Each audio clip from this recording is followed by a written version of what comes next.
to God who's the head of my life and gives us all the strength to do the things that we do. My wife Shannon couldn't travel with me tonight. She works and travels, and she's home with our twin boys, twin 10-year-olds. So like Chris, I kind of got a little break myself, because folks asked me when I first ran for judge in 2014, I'm a district court judge down in Brunswick, Bladen, and Columbus.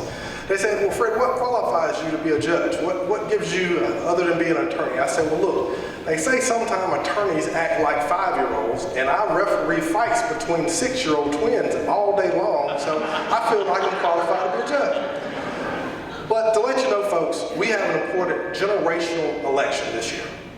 This election is so important because we, for a while, have had judges recently not willing to follow this. This is a pocket constitution. I keep it near and dear with me all the time. Sometimes I'll put it on my nightstand because if I get insomnia from traveling and come home and can't go to sleep, I'll pull it out to remind myself that if we do not have courts that follow the Constitution and judges that are strictly following the rule of law, our democracy can be undermined.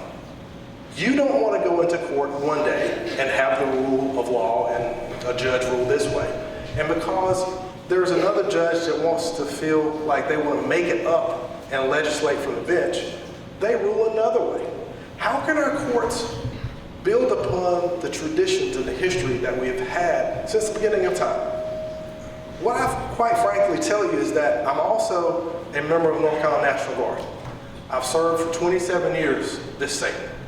I'm a major in the JAG Corps. I've deployed twice. I've been to Iraq. I've been to Afghanistan and Kuwait. So I've been on the ground and I've worn the flag of our country on foreign land, and I've seen what happens when democracies are undermined. So the fact that we have judges that are willing to make it up as they go cannot continue. The example that I give to you, folks, is voter ID. Regardless of how you individually feel about voter ID, the majority of North Carolinians voted for voter ID. And a judge decided to find a way to make a ruling that fit what they wanted to do, that was counter to what you said you wanted.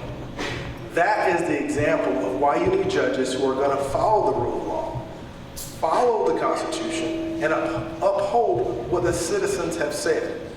My commitment to you as a Court of Appeals judge is that I'm going to work hard and serve you just like I've done wearing the uniform. But I'm also going to follow the Constitution, not just the U.S. Constitution, because some people forget to read the North Carolina Constitution. But the North Carolina Constitution and our North Carolina statutes and the precedents that we have to go before us. I'm standing humbly to ask you for your prayers. Justice Newby touched on it. He's our quarterback, folks, but we need Justice Newby to win the chief. The fact that we have the ability to have someone who understands the business component of AOC, which is the Administrative Office of the Courts, and set the tempo for our court system. You know, the administrative office of the courts, clarify. But to run the administrative office of the courts is very important. That is a multi-million-dollar business that we have, the court system. And we need a conservative judge that's going to be able to run that, the lead of that ship in a conservative way to make sure your tax dollars are spent well. So we need your support for all of our judges, and we ask you for your prayers, we ask for your financial support, but more importantly, we ask for you to spread the word and get out and vote for us in 2020. Thank you, and God bless you.